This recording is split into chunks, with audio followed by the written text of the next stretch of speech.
Welcome, today in front of me CUBOT Note 9 and I'll show you how to switch on and switch off screen touches in screen recording. So first we should just open notification panel shortcuts, and somewhere here we should find screen record icon.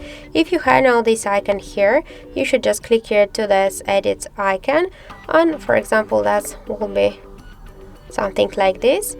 You should just add the screen record icon to the notification panel, to the shortcuts here. After that, just go back and now you will see this feature here. Just to open it, you should hold for a while this icon, and now just to switch on the screen touches, we should use this switcher by this way.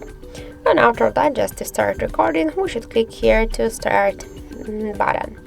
So that's it. Thank you for watching, and if you find this video helpful, don't forget to leave a like, comment and to subscribe our channel.